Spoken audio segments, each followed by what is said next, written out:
I went to my grandfather's house after the funeral because I was the responsible one. That's what my mom said, like it was a compliment instead of a sentence. Grandpa lived alone for 15 years in a sagging ranch outside Dayton, the kind of place that smells like radiator heat and old coffee. Everyone else took what they wanted the first day, tools, china, the good lamp, then vanished back to their lives. I stayed with a legal pad, a box of trash bags, and a tight feeling in my jaw that I told myself was grief. My own life was a spreadsheet on the edge of collapse. A second mortgage after my layoff, my wife's student loans, a 401k I'd borrowed from and never replenished. I kept telling myself we just needed a clean year. No surprises. No emergencies. In the spare bedroom, behind a stack of yellowed National Geographics, I found 3 paintings wrapped in brown paper and tied with twine. Not prints. Real canvases. Oil smell, dust, and something faintly sweet like old varnish. I remember the exact way my fingers hesitated at the knot, like my body knew it mattered before my brain did. I unwrapped the first one on the bed, careful like I was handling glass. It was a street scene, rain, gaslight, people with umbrellas. The brushwork was loose but confident. The signature in the corner wasn't one I recognized, but it looked practiced, not fake. The frame had a label from a gallery in New York that I'd never heard of. I wasn't a painting guy. Grandpa wasn't either. He liked baseball and cheap whiskey and complaining about taxes. He definitely didn't hang anything like this on his walls. His house was bare except for family photos and a crooked clock. I leaned the canvases against the dresser and took pictures, mostly so I could list them later if they were worth anything. I didn't feel excited yet. I felt cautious, like I'd found a snake in the basement. That night, I texted my wife, Marcy. Found some old paintings. Might be something. She responded with a single line. Don't toss them. I didn't understand why her urgency made my stomach drop until later, when I started connecting dots I'd never thought to draw. The next morning, I Googled the gallery label and the signature. Nothing obvious. I tried reverse image search on the street scene and got a bunch of unrelated Rainy City prints. My rational brain started filing it under interesting but probably worthless, which was comforting. I could stay in control if the answer was nothing. But then I noticed something on the back of the second canvas. A faded stencil with a name I did recognize. A famous one. The kind you see in museum gift shops and art history books your kid brings home. My throat went dry like I'd swallowed flour. I checked it 3 times because it felt impossible in Grandpa's spare bedroom. I called a local auction house and described what I had. The woman on the phone went from polite to careful. She asked for photos, then asked where they came from. I said, my grandfather's. The lie was small, but it had weight. She didn't say, congratulations. She said, if these are what they appear to be, you need to bring them in. And don't post about them. I sat on the bed, staring at the canvases, listening to the house creak. For the first time since the funeral, my grief got crowded out by something else. The sheer, dizzying possibility of money. Marcy drove down that afternoon without telling me first. She walked in like she owned the place, kissed my cheek, then went straight to the spare bedroom. When she saw the paintings, her hands shook, just slightly, like she was trying to hide it. How much? She asked. Not what are they? Not where did Grandpa get these? I don't know, I said. I kept my voice even, like calm could protect me. We're getting them looked at. She nodded, eyes locked on the signature. We could pay off everything, she said quietly. Your mom could finally stop worrying. We could stop living like we're one bad tire away from bankruptcy. I wanted to tell her to slow down. Instead, I found myself matching her pace, because her words slipped into the exact cracks in my fear. At the auction house, the specialist wore cotton gloves and didn't smile. She checked the canvases under a bright lamp, peered through a loop, made notes I couldn't read. Every time her pen moved, my pulse jumped. Then she said, we'll need authentication, provenance. She paused. But if it clears, you're looking at 7 figures total.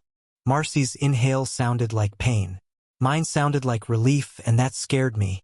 The first twist, the obvious one, was that the paintings were real enough to make professionals careful. The second twist came 2 days later in a file cabinet.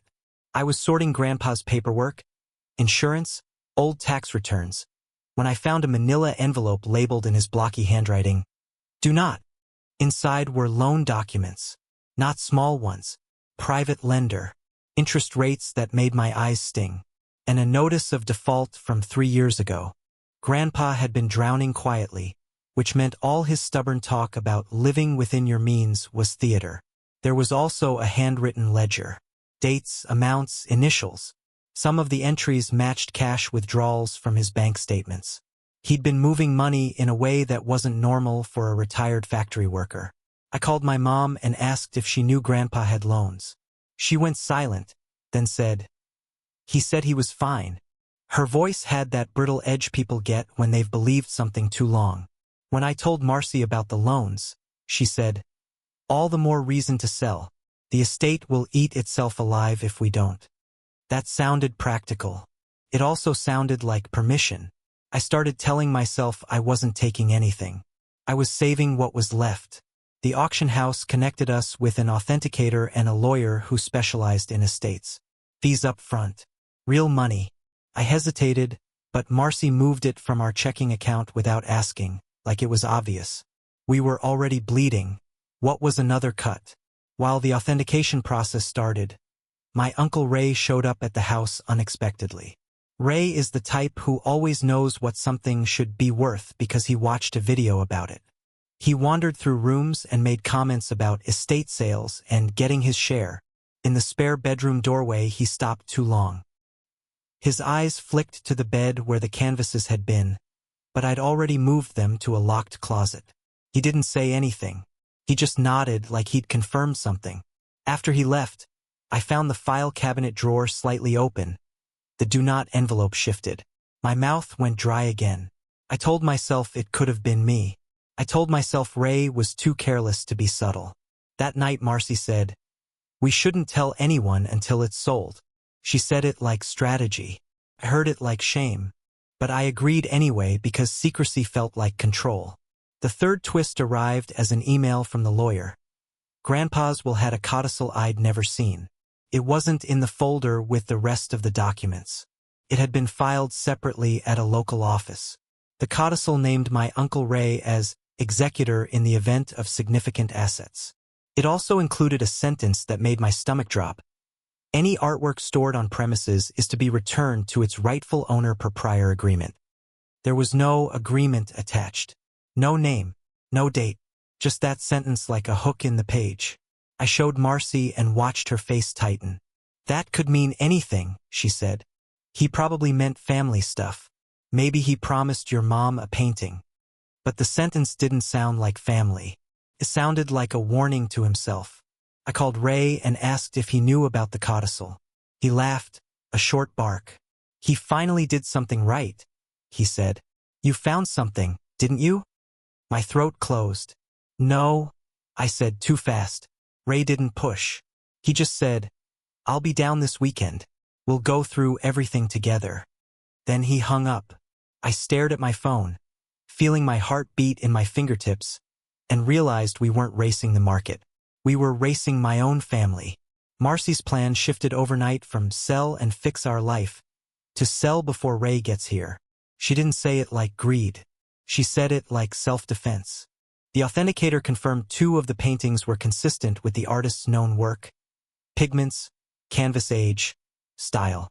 "High likelihood," he said. "Not a guarantee, but enough that the auction house wanted to move forward." They suggested a private sale to a collector to keep things quiet and fast. I told myself it was smart. Avoid public attention, avoid Ray, avoid questions. That's what denial looks like in a man who thinks of himself as rational. The buyer was in Chicago. We met in a sterile conference room with a man who wore a plain suit and an expensive watch. He looked at the paintings like they were numbers. The offer came with conditions. Discreet transfer, limited paper trail, a price slightly under auction estimates, but still enough to make my chest feel hollow. I signed. My hand shook. The pen squeaked. Marcy watched like she was holding her breath. When the wire hit our account 2 days later, I sat at my laptop and stared at the balance until my eyes burned. It wasn't just money. It was the sudden absence of panic. I didn't understand how addictive that would be until later. We paid everything immediately. Credit cards to zero. The second mortgage balance down by half. We replenished the 401k loan. We even put aside money for my mom, quietly, because I wanted to feel like I was still the good son. For about 2 weeks, it felt like a false resolution. I went to the grocery store and didn't do math in my head. I slept through the night. Marcy laughed more easily. We talked about taking a real vacation, the first in years. Then Ray filed paperwork as executor and demanded a full inventory. Our lawyer warned us. If we concealed assets, we could be personally liable. Ray also sent a text. Heard you found something valuable. Don't be stupid. I lied back. Nothing that isn't in probate. Even typing it made my stomach twist. That same day, the auction house specialist emailed again, her tone different. We've received an inquiry regarding provenance. Please call. When I called, she said a foundation connected to the artist had contacted them about missing works tied to a decades-old theft. They had details, dimensions, descriptions. My hands went cold. I wanted to believe it was a coincidence. But coincidences don't know exact canvas sizes. The fourth twist wasn't that the paintings might be stolen. It was that Grandpa might not have been the thief.